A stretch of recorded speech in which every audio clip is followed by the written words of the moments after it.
Hi everyone, welcome to ProdEgyIAS. This is Ashutosh, and we'll be doing a very quick revision for Polity 2024 prelims. This will give you very vital insight into certain topics which are very essential and probably sine qua non, that is inevitable for the UPSC exam, the upcoming exam on 16th June. So kindly stay with me. We'll just focus on the key points, right? We'll not go into a lot of analysis that will obviously kill the purpose of the video. So let's start with that. Obviously, all of you must be aware of the fundamental rights. Let's take up certain things regarding. This is our polity revision, or I would say a quick revision, right, for prelims 2024, right?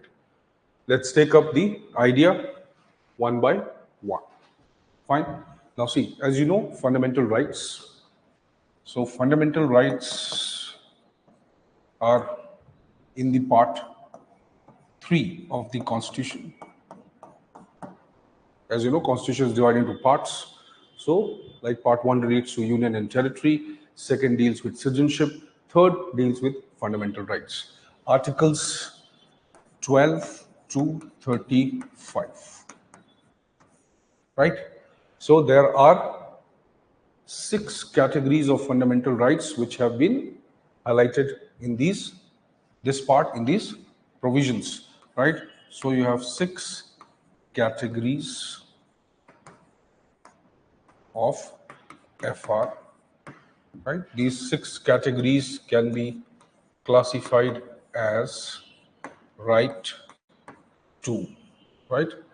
Right to, let's say, equality, that stems from 14 to 18. That is 14 to 18. As you know, it consists of various provisions related to equality before law, equal protection of law, protection against discrimination, right? Equality of opportunity in matters of public employment, abolition of untouchability or protection against untouchability. Then the Article 18, which talks about restriction on titles, right? So it is about equality. Equality has various notions, as you know. One, the fundamental aspect of equality before law, that is the rule of law. So equality before law obviously indicates that everyone is equal in front of the law, and you cannot discriminate on certain basis, on certain grounds. Also, equal protection of law is an implied aspect of equality before law. That means people should be treated similar in similar circumstances, right? You'll see the wordings of the articles, citizens and persons. Obviously, citizens include citizens that you are or we are the citizens of the country, right? Whereas persons may include both the persons who are technically the aliens, but they are friendly aliens. Most of these obviously rights are not available to the enemy aliens. Also, the persons may include both the legal persons and biological persons that we are, right? So you may have further classifications of citizens and persons. So persons may be both the biological or natural persons, and you may have juristic or legal persons, right? What are legal persons? Like corporations, entities, companies, they are all legal persons, right? Biological persons are you, right? Living beings. So equality. Then the second category belongs to the freedoms. As you know, the freedom, 6 fundamental freedoms are there, right? So right to freedoms, which obviously starts from 19 to 22, which includes 6 fundamental freedoms. Obviously, as you know, right to property is no more a fundamental right. It has been shifted to a constitutional right, legal right, under Article 300A, right? It was earlier part of the fundamental right, Article The 300A now is the right to property, which is a constitutional right, just a constitutional right, not a fundamental right, by 44th Amendment 1978. Fine. So freedoms include now various provisions related to fundamental freedoms, 6 freedoms. Then you have protection with respect to conviction of offenses, Article 20. That is, what are the provisions which are available to you if you are convicted, right, in contravention or doing something against the law. It has the included aspect of the principles of natural justice, right? No double jeopardy, no retrospective legislation, especially of the criminal laws, and third, obviously, protection from witnesses, being witness against oneself, right? So self-witness or self-conviction is also restricted under this. Then obviously there are various, analytical aspects of that. So 20 deals with that. So what are the protections available to you? What are the principles which should be followed if you are convicted of offenses, right? Also the principles of natural justice and due process of law that should be followed. Right, as you know, 21 obviously deals with right to life and personal liberty. There are about 18 words only in this article, but they mean the entire world within the fundamental rights. They have been the most widely interpreted fundamental rights, which includes a lot of things. As you see, Article 21 talks about the protection of life and personal liberty, except, or you cannot take away the life and personal liberty of a person, right, except the procedure established by law. So we get two very important aspects in this. One, protection of life and personal liberty of persons, obviously, and second, the procedure established by law. So procedure established by law becomes one of the fundamental principles governing the justice delivery mechanism in this country, right? Procedure established by law will require another detailed discussion that we'll talk about, but not as of now, right? 22, as you know, deals with basically the detention, preventive and punitive detentions, right? So what happens when the law enforcement or the law, acts in terms of detaining you? So it has also certain principles provided. What are the rights available to you, right, when the agencies want to detain you?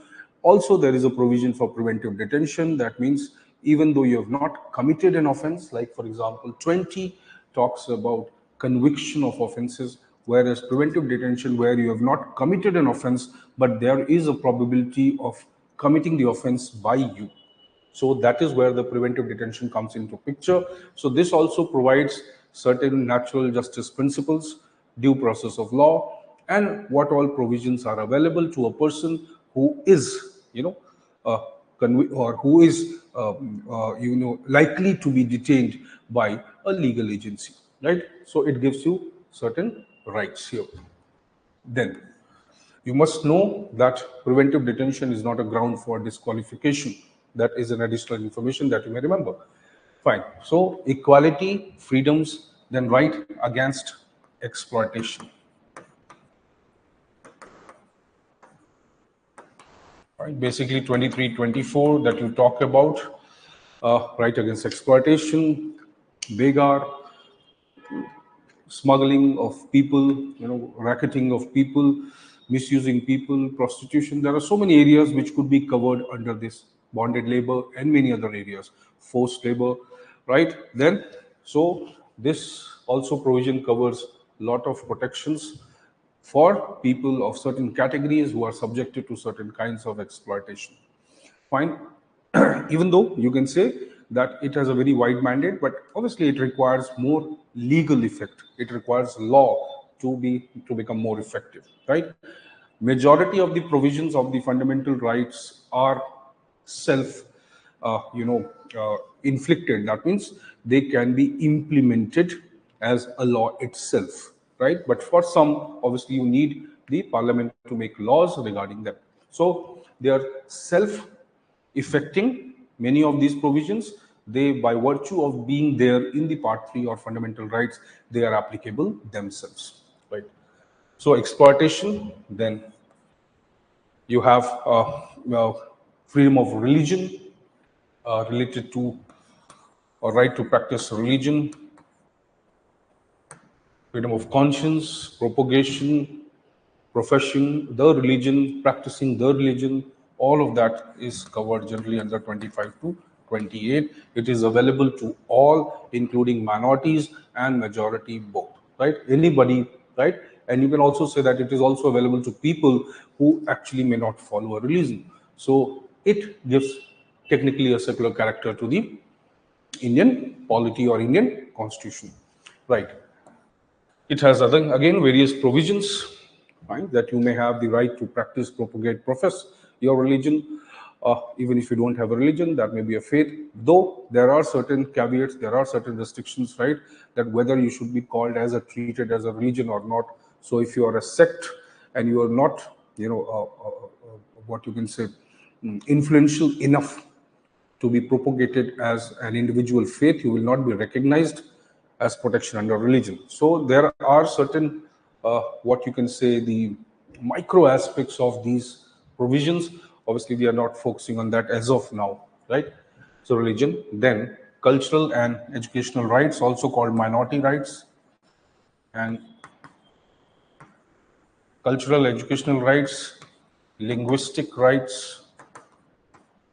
This is available under 2930. So cultural and educational rights or linguistic rights, basically it is the rights of the minorities. Minorities can be cultural, linguistic, and technically the educational rights. So obviously how they will be protected, right? And how they will be brought into the mainstream, that is the purpose of this article. Fine, even though you can say that again, the effect of a law is required to enforce these articles. By virtue, by per se, they are also applicable, but to make them more effective, you need to make a law, right? Then you have right to constitutional remedies.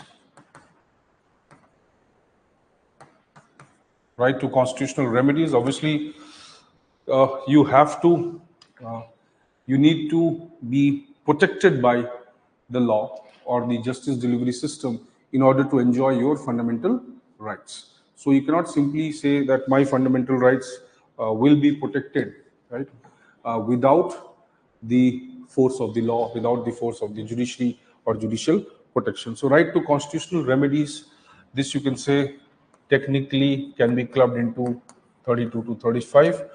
Obviously 36 onwards, you see part 4 starts, that is a DPSP. So constitutional remedies, one or the most important aspect is Article 32, right?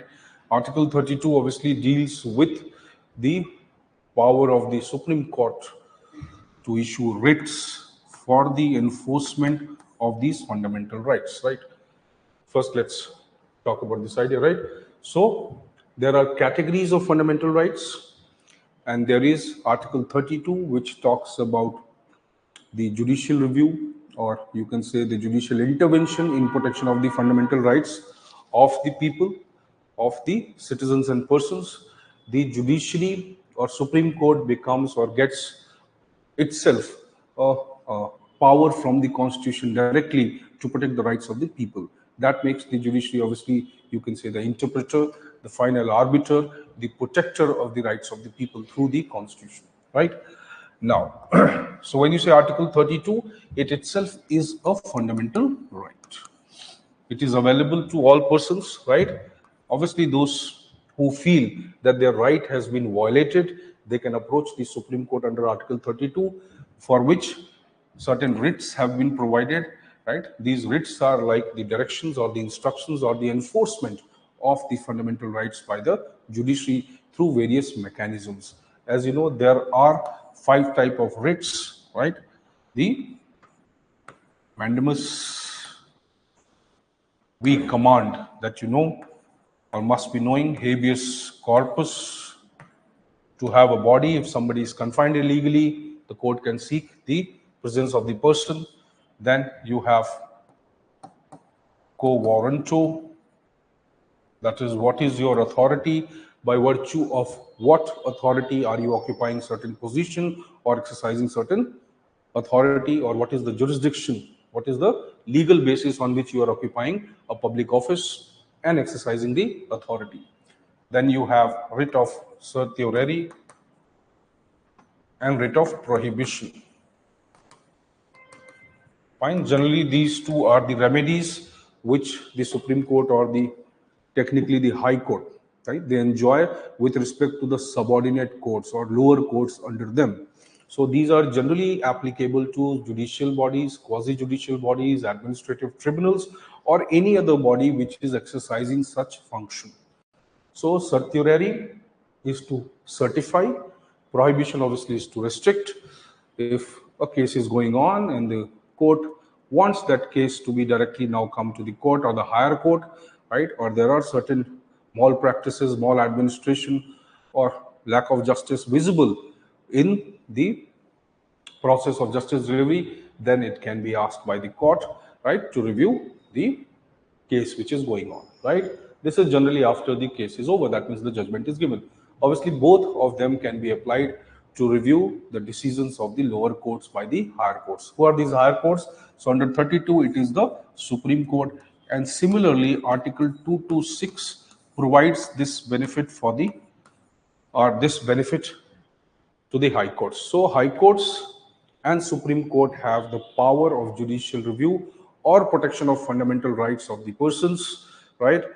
In any case, it is violated by the state. Now that comes the feature of one of the features of the fundamental rights. Fine. So you see, so fundamental rights are those rights which are inalienable. In fact, courts, Supreme Court, or judges have used the word that it is the very soul of the Constitution. So what exactly are fundamental rights? Now, obviously, every citizen, every person who is part of this political system tends to enjoy certain freedoms, tends to enjoy the life with minimum disturbance, with minimum interference by the government. When I say interference, I'm using the word in a negative sense, right? It may not necessarily mean that the government will not intervene. It will intervene, but it will not interfere. It will not restrict your freedom, right? So the idea is that fundamental rights are necessary for the existence of a dignified life. That is why it provides for political, civil, or civic, cultural, right, and even certain economic or social rights. These rights are available to citizens technically in absolute sense. Why I'm using the word absolute? Because these rights have the basis in certain sources. What are these sources? For example, when you talk about Magna Carta in UK, right, 1215, or you talk about Bill of Rights, right, in UK and US both, formation of American Constitution, right, or the rights of man, or Declaration of the Rights of Man as per the French Revolution, right? And finally, the Universal or United Nations Universal Declaration of Human Rights, Convention 1948. And likewise, and even to a large extent in the emergence of the Irish Constitution. So these are the major sources, right? And obviously it is believed that the fundamental rights, as they are fundamental to governing, as they are fundamental to the existence of a civilized life, of a dignified life, they need to be absolute. For example, in the US, they are absolute in nature, right? Whereas in the context of India, they may not be taken as absolute, but they will be taken as the authoritative. Authoritative means that they are primary over any other thing. They have primacy, they have, the highest stature against any other law, any other provision, right? So in Indian context, it is not absolute, but there are the reasonable restrictions. Reasonable restrictions which are imposed, visible in under Article 19.2. There are various basis on which restrictions can be imposed. But these restrictions, the word reasonable is very important, because these restrictions are not omnibus restrictions. They are not restrictions based on the discretion of the state. So fundamental rights needs to be enjoyed by the citizens or the people, right? And against whom these rights are to be enjoyed. That's most important. These are to be enjoyed against the state. Now here comes the important aspect. So they are to be enjoyed against the state, right? What is a state? So state, for the general purpose, you can say, is technically the government which is exercising authority, right? But we have to understand this with interpretation of the Article 12, right? Part 3. So in Indian context, or with respect to fundamental rights, the concept of state or the idea of state is visible under Article 12. Now listen very carefully. Article 12 talks about the definition of state.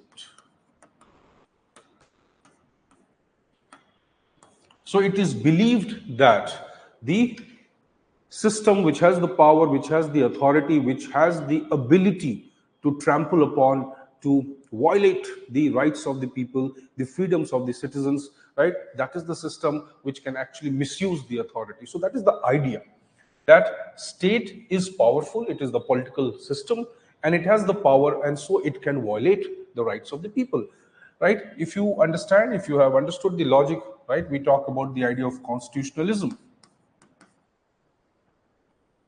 The idea of constitutionalism and the rule of law.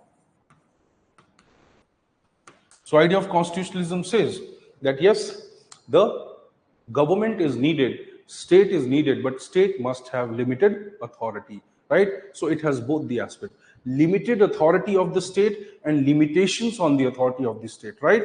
So limited authority, the government has been created with the perception, with the view, with the logic that it must not arbitrarily exercise the authority. And limitations on the authority of the state means that we need to have procedures, we need to have fair, transparent, reasonable restrictions or reasonable control over the power of the state. That means it can use the power, but then it cannot use the power beyond a jurisdiction. So the primary idea of constitutionalism is to limit the power of those who are in power. Fine. Obviously, this can be done by rule of law, because the essence of the rule of law is to restrict the discretion in any form. It is replacing the rule of men, rule of people, right? Or the rule of discretion by the rule of procedure, by the rule of, or by the spirit of the rule, which is bound by the logic, reason, and legal procedures. That is the idea of rule of law. So obviously, this Article 12 has to be viewed, to be understood in this context. So Article 12 obviously has to define the state with respect to Part 3, so that the state is not able to violate the fundamental rights of the people. And that is why you understand, the wider the definition of the state, the lesser is the exploitation by the state. The lesser is the discretion of the state. So if wider institutions are part of this definition, it will become quite easy for the judiciary to restrict them or to review their actions if they are violating the fundamental rights of the people. So this part obviously tries to have a broad definition, right? What does it include? It includes the union legislature,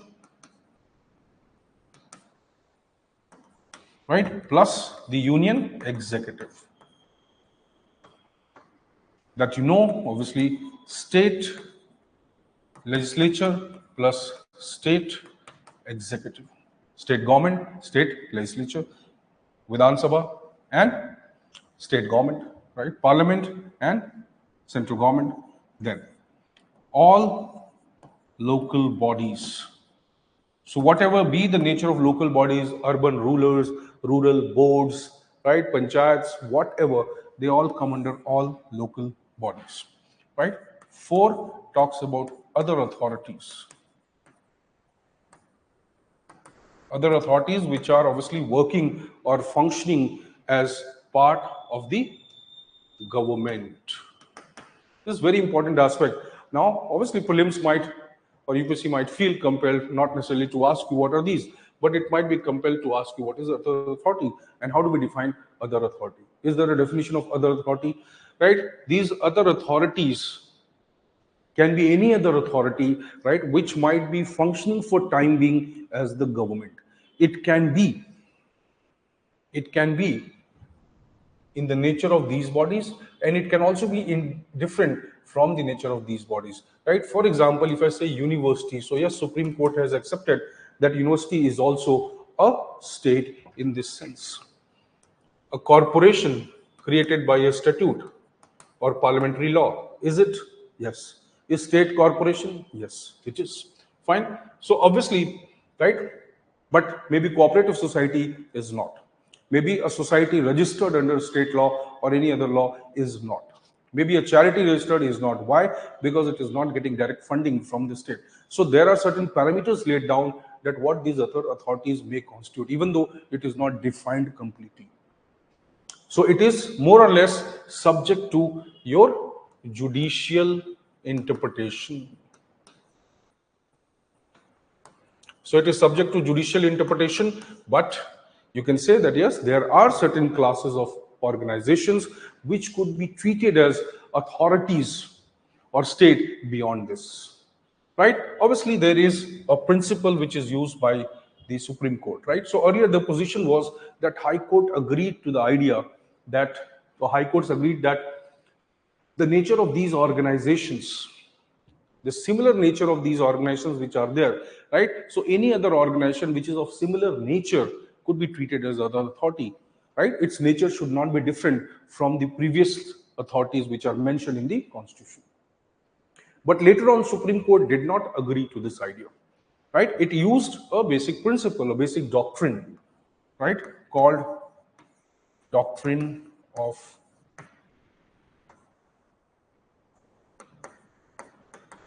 ejus or ejus dem generis. Fine, kindly remember the term doctrine of ejus dem generis. That's a Latin term. So doctrine of ejus dem generis means literally of the same kind or nature. So Supreme Court used this doctrine. Why did it use this doctrine? It said that yes, if we look at these bodies, they don't seem to be all of the same kind. They are different. So we cannot simply use this logic and say that any other body which seems to be like them only will be called as state, right?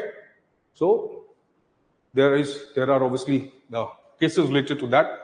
Fine, that is beyond the scope of this discussion. So they are not technically of the same kind. So it says that yes, it is possible that not necessarily the state or the government is directly doing something, but if there is a body on behalf of the state or the government, right, that is the instrumentality of the state. Instrumentality of the state, right, or an agency that is working on behalf or is created by a different provision, but it works on the behalf of the state, right, in the nature of the state, or state has given it the power to work on its behalf, it will be under the state, right? Though there are obviously a lot of different types of organizations which are not directly brought under the state, and that is also the issue related to the RTI, right to information against political parties, right to information against certain companies and certain forms of organization, right, public-private partnerships and likewise. So that is the reason. But see, Article 12 is necessary to be understood in order to understand how the protection of people or rights of the people or fundamental rights of the people can be done against the state. Now, this is the very logic of the fundamental right, that it has to be protected from the excess of the state. Who will protect it? Now, this is very interesting. Who is going to protect you from the excess of the state? The state itself. So see, in the enforcement of fundamental rights, so any law, any action, any activity, any policy which violates the fundamental right of the people is held void by Supreme Court, right? Is held unconstitutional, ultra vires by the Supreme Court, right? Through Article 32 or by the High Court under Article 226. So see, so this is also very logical that it has to be protected against the excess done by the state, and who is going to protect it? The state. So in violation of the cases of the violation of fundamental rights, the burden of proof, right? Burden of proof lies on the state.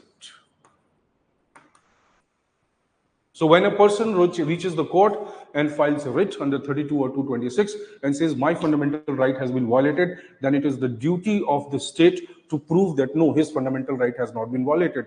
And if it is not able to prove it, then it has to protect the fundamental right of the person. So it is the duty of the state. And that is why we use the term that FR or fundamental rights are negative obligations. They are negative obligations on the state because they somewhere restrict the state. They somewhere view the state being the violator of the fundamental right because it has the authority to do so. But by the same logic, the judiciary, the judiciary does not come under this definition. Fine. So judiciary does not come under this definition, and that is why, because it is the spirit of the Constitution. It is the intent of the Constitution makers to protect the people's rights through the judiciary. So obviously, the judiciary cannot be held liable for violating the fundamental rights of the people. This is a very, very interesting area, that can judiciary be held liable against itself? Can judiciary violate the fundamental rights? That's obviously, like I said, the lower courts, the writs can be issued, fine. But can Supreme Court itself entertain a petition against itself of violating the fundamental right? Now, that is a question mark that should be debated. There are cases regarding that, fine.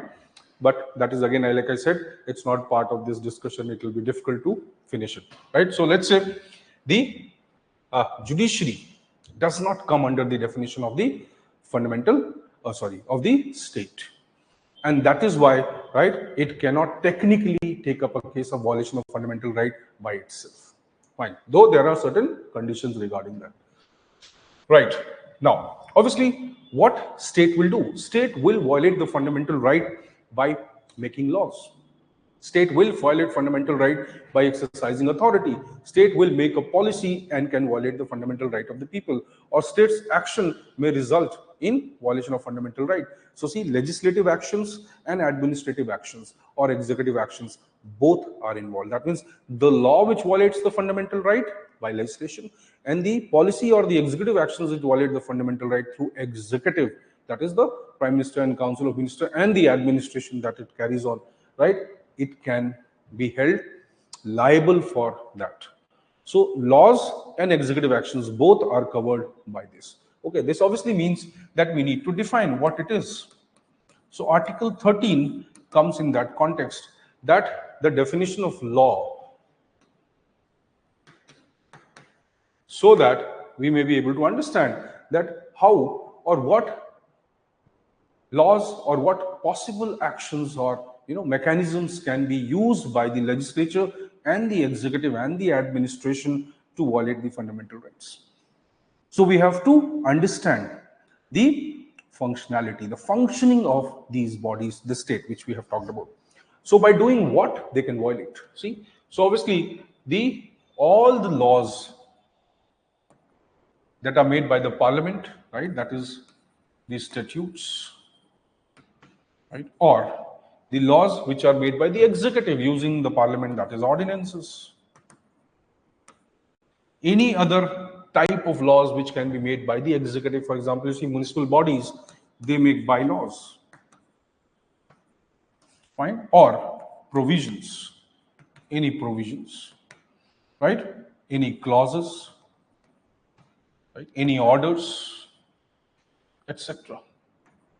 Any form of law, any form of executive order, any form of executive direction, right, any form of executive action which may result in doing so is broadly covered under the definition of law. So definition of law is very broad. Now, obviously, we do not find here the interesting logic of the constitutional amendment.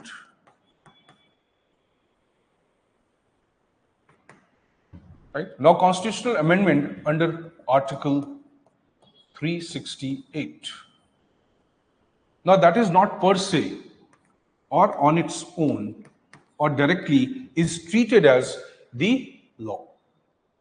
Even though after the Keshwan and Bharti case judgment, the doctrine of basic structure, the position is different, right? But as per se, it is not treated as part of this law.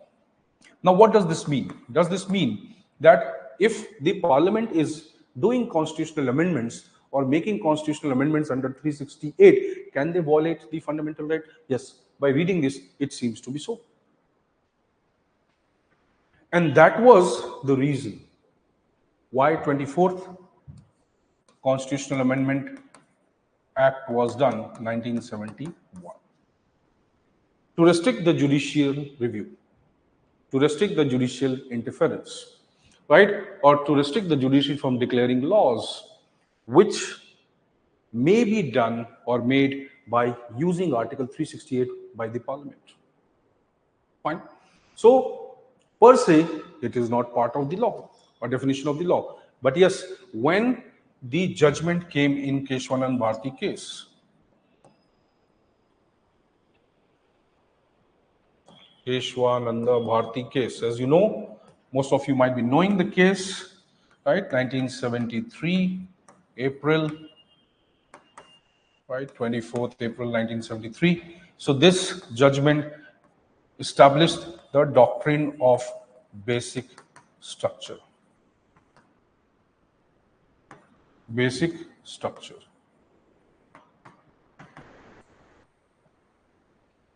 Fine. But even though before that, Justice Madholkar or Madhok, 1965, established the principle of basic features. So before the doctrine of basic structure comes, there was already a concept of basic features, right? But it was not established.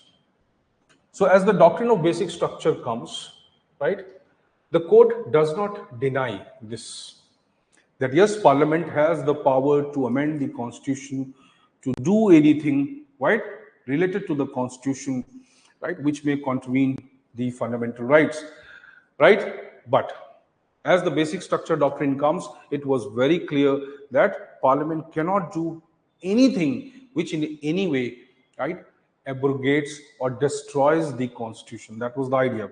So constructively, if you interpret the Constitution and do something which adds value to the lives of people, or which adds value to their fundamental rights, or for that matter, which adds value to the governing of the country, you can do it. But if you do something which violates certain things, the essence of the Constitution, right, which we also sometimes call as constitutional morality. So if you violate doing something which violates the essence of the Constitution or the constitutional morality, right, that you cannot do. So the idea of basic structure emerges and it establishes the basis, the fundamental principles. The fundamental principles, right?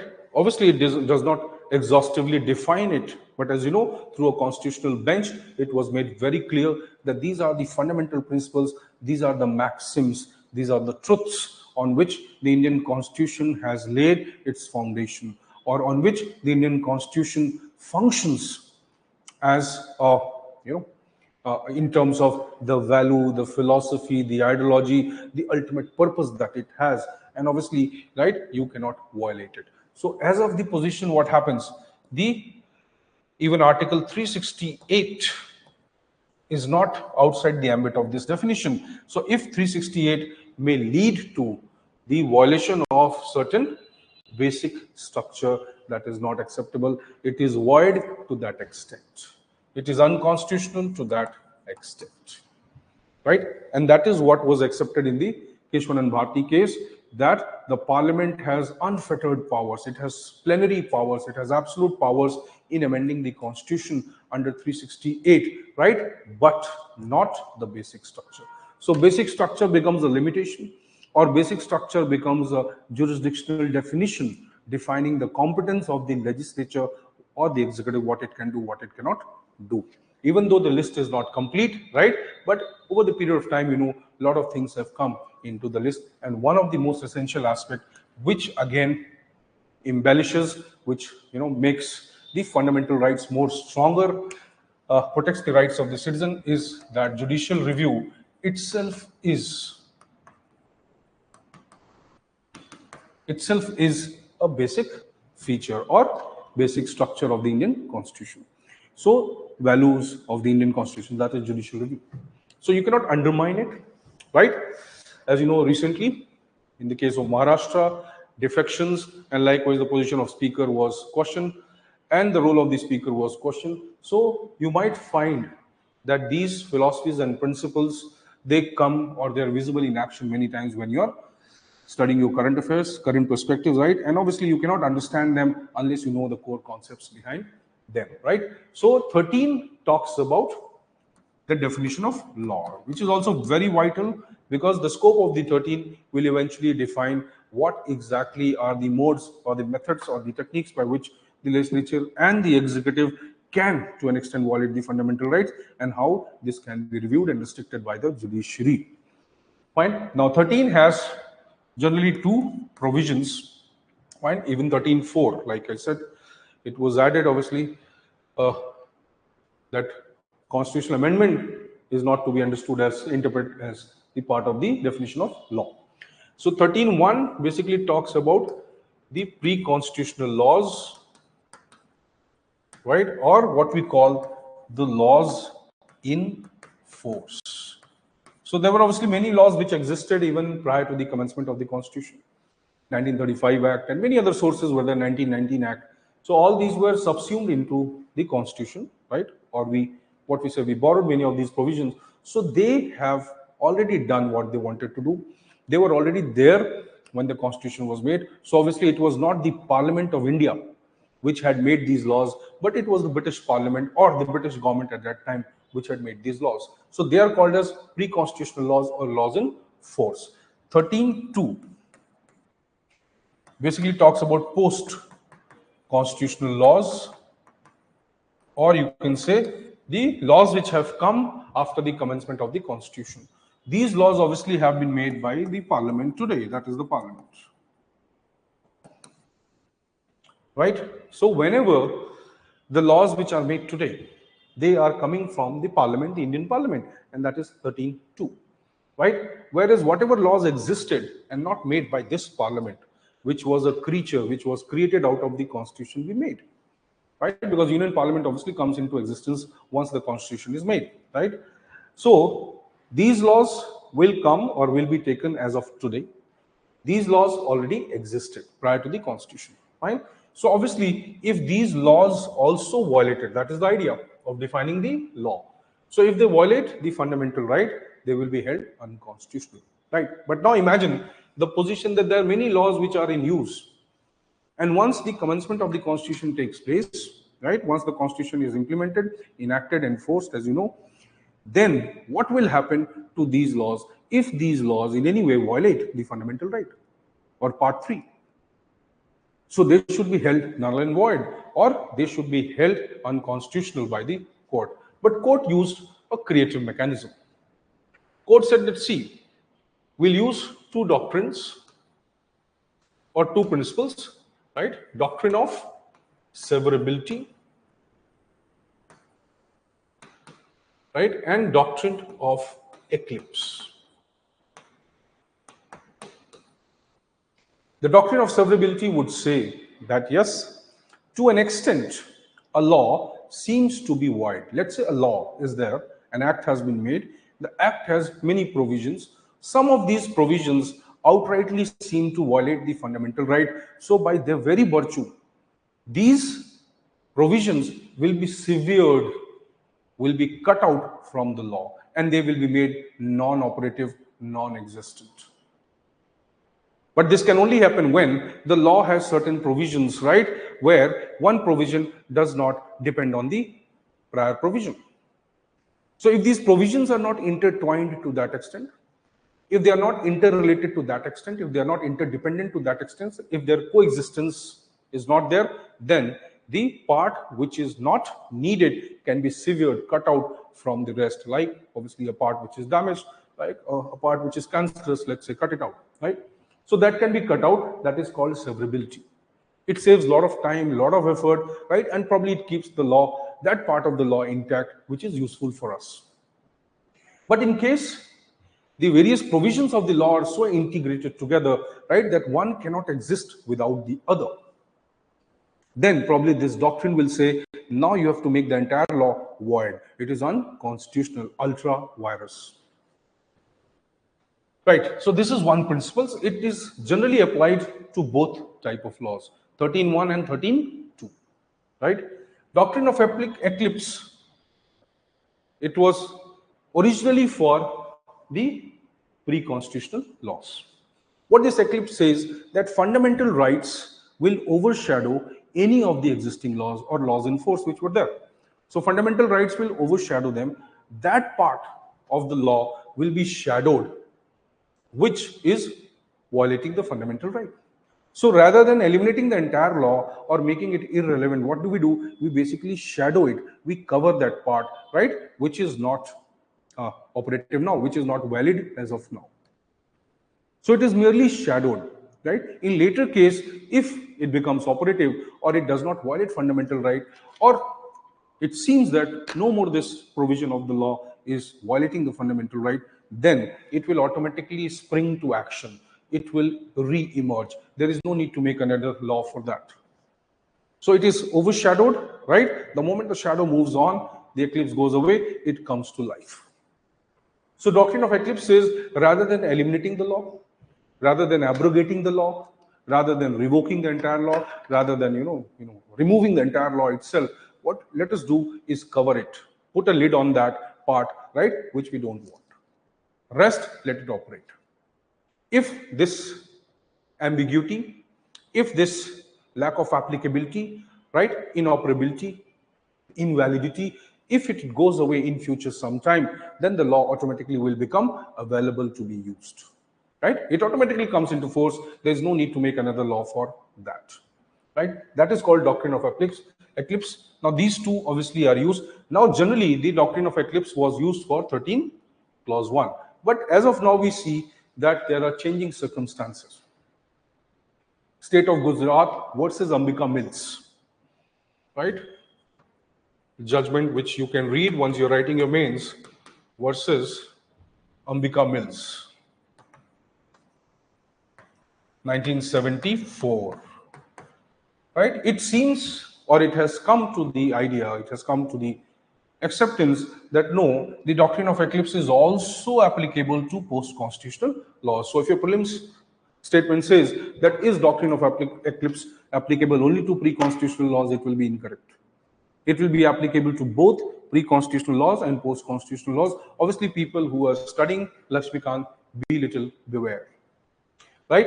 So this is more or less the essence. Obviously, 13.4 was put so that constitutional amendment should not be treated as the definition under the definition of this law. But as you know, after the Keshwan and Bharti case, Minerva Mills case, 1980, Menka Gandhi case, the position has changed. So obviously, fundamental rights are fundamental. They are justiciable. They are constitutional. Why they are justiciable? You cannot be denied, first of all. You can approach the court. The court will also not deny. Except the High Court, right, which may not give you the remedy of the writs. Supreme Court is obliged to give you the remedy of the writs. So whenever you are reaching the Supreme Court, it cannot say no to the direction of the writs or the benefit of the writs to you if your fundamental right is violated, right? Whereas High Court can give you alternative remedy, the Supreme Court cannot. In that sense, Supreme Court seems to be little restricted, but it is not true, right? Because ultimately, the original jurisdiction resides with Supreme Court. Ultimately, Supreme Court is the court which can review its own judgment.